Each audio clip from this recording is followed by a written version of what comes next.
गांव में अचानक से एक महिला की चीख चीख कर रोने की आवाज आने लगती है। आसपास के लोग आवाज सुनकर भागकर उस महिला के पास पहुंचते हैं और वहां पहुंचकर लोगों की नजर जाती है खाट पर पड़ी कुछ ही महीनों की छोटी बच्ची पर। उस बच्ची के सिर को इतनी बेरहमी से कुचला गया था कि हर तरफ खून बह रहा था। हालांकि बच्ची को झाड़ियों में मारा गया था और फिर उसकी माँ ने वहां से लाकर उसे खाट पर रख दिया। जो भी लोग उस महिला की आवाज सुनकर भागते हुए आए थे, वो उस बच्ची की हालत को देखकर इतने बेचैन हो गए कि वहां से तुरंत ही हट गए। बच्ची की माँ का रो रो कर बुरा हाल हो गया था। बच्ची के पिता को भी लोग संभालने में लगे थे। वहां के लोग तुरंत पुलिस को सूचना पहुंचाते हैं। गांव में पुलिस को भी आने में थोड़ा समय लगा। अब पुलिस मौके पर पहुंच चुकी थी। पुलिस बच्ची की मां से पूछती है कि आखिर ऐसा क्या हुआ कि कुछ ही महीने की छोटी सी बच्ची को किसी ने इतनी बेरहमी से मार डाला और किसी को भी कोई खबर नहीं लगी। गांव में पूरे दिन वैसे भी चहल पहल रहती है, तो ऐसे गांव के बीचों बीच इतनी बड़ी वारदात हो जाना पुलिस को पच नहीं रहा था। लेकिन महिला उस हालत में नहीं थी कि कुछ भी बोल पाती, तो पुलिस ने पोस्टमार्टम करवाकर उस बच्ची का अंतिम संस्कार कराने के लिए शव को वापस भेज दिया। 2-3 दिन बीते। पुलिस बच्ची की हत्या का मामला सुलझाने की कोशिश कर रही थी, लेकिन किसी ने भी कुछ नहीं देखा था। इसी बीच उस बच्ची के माँ बाप ने पुलिस को बोला कि उन्हें किसी पर शक है। पुलिस ने सुकून की सांस ली कि चलो कुछ तो सामने आया जिससे इस केस को आगे बढ़ाया जा सके। पुलिस ने उस बच्चे के माँ बाप से पूछा कि बताओ किस पर शक है। तब माँ बाप ने पुलिस को बोला कि उन्हें उनके पड़ोस में रह रहे 7 साल के बच्चे पर शक है, जिसका नाम है अमरजीत साडा। ये सुनते ही पुलिस गुस्से में आ जाती है। पुलिस ने कहा कि तुम्हारी बेटी की हत्या हुई है, जरूर तुम सदमे में होगी, लेकिन इसका मतलब ये नहीं कि बिना सर पैर की बातें करो। पुलिस ने उनको पोस्टमार्टम रिपोर्ट दिखाते हुए समझाया कि बच्ची की हत्या सिर कुचलकर मारने से हुई है और तुम लोग जिस पर इल्जाम लगा रहे हो वो मात्र 7 साल का बच्चा है और इस तरह की हत्या करना उसके लिए मुमकिन ही नहीं है। अमरजीत के बारे में सुनकर पहले तो पुलिस हैरान हो गई और उसने इस बात पर विश्वास नहीं किया, लेकिन उस बच्ची के माँ बाप अपनी बात पर अड़े हुए थे। पुलिस को बार बार यही बोल रहे थे कि एक बार जाकर उस बच्चे से पूछो। पुलिस ने भी सोचा कि चलो किसी बहाने से गांव में पूछताछ करते हैं और इसी बीच बच्चे से भी बात कर लेंगे, तो थोड़ा बहुत उसके रंग ढंग के बारे में पता चलेगा। पुलिस पूछताछ के लिए गांव पहुंचती है। जिस बच्चे का कत्ल हुआ था उसके घर के आसपास के हर एक व्यक्ति से पूछताछ करती है और इसी बहाने पुलिस उस छोटे बच्चे के घर पर भी पहुंच जाती है और घर में मौजूद हर एक से एक एक करके पूछताछ करती है। पुलिस को बहुत ही समझदारी से इस केस को हैंडल करना था, क्योंकि बात थी एक छोटे से 7 साल के बच्चे की जिस पर बहुत बड़ा इल्जाम लगा हुआ था। पुलिस अमरजीत को प्यार से अपने पास बुलाती है और पूछती है कि तुम तो आसपास खेलते रहते होगे, क्या तुमने देखा है कि किसने उस छोटी सी बच्ची को मारा है?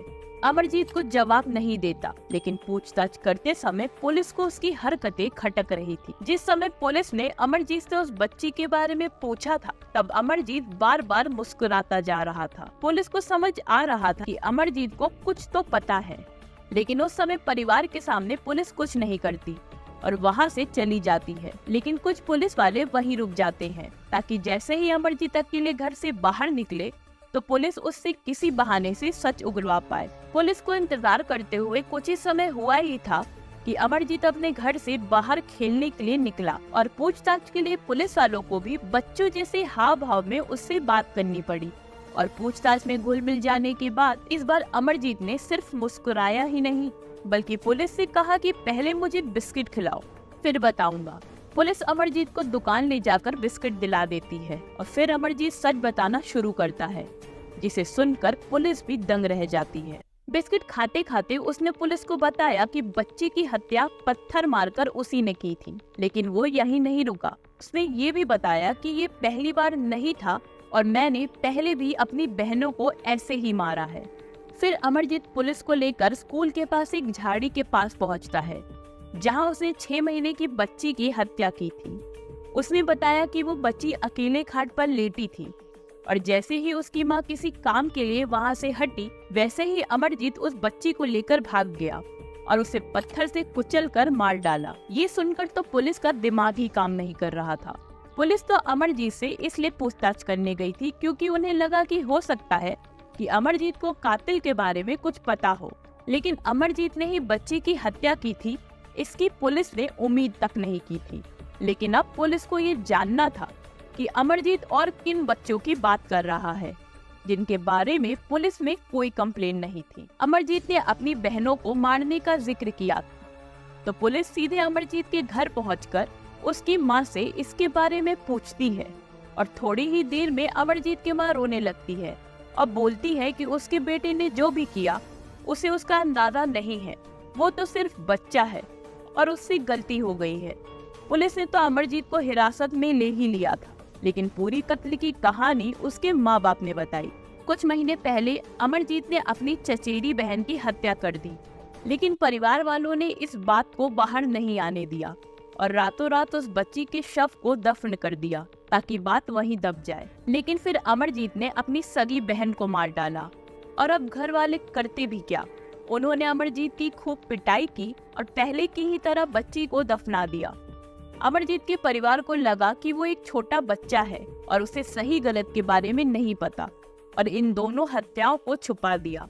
अमरजीत के परिवार का इन घटनाओं को छुपाने की वजह से एक और बच्ची की जान चली गई। पुलिस को अभी तक ये समझ नहीं आ रहा था कि मात्र 7 साल का बच्चा जिसकी उम्र खेलने कूदने की है वो ऐसी भयानक हरकतें कैसे कर सकता है। और इसी वजह से पुलिस ने सहारा लिया मनोवैज्ञानिक का और अमरजीत को कुछ दिन ऑब्जर्वेशन में रखने के बाद पुलिस को मनोवैज्ञानिक ने बताया कि अमरजीत कंडक्ट डिसऑर्डर से जूझ रहा था। इस बीमारी के चलते इंसान दूसरों को चोट पहुंचाने और मारने में खुशी महसूस करता है। ये सुनकर पुलिस के पास बोलने के लिए कुछ नहीं था। पुलिस ने भी आज तक ऐसा कुछ नहीं देखा था। इस घटना के बाद अमरजीत को मुंगेर के बाल सुधार गृह भेज दिया गया क्योंकि नाबालिग होने के चलते उसे सजा नहीं सुनाई जा सकती थी। अमरजीत बाल सुधार गृह से वापस बाहर आ चुका है।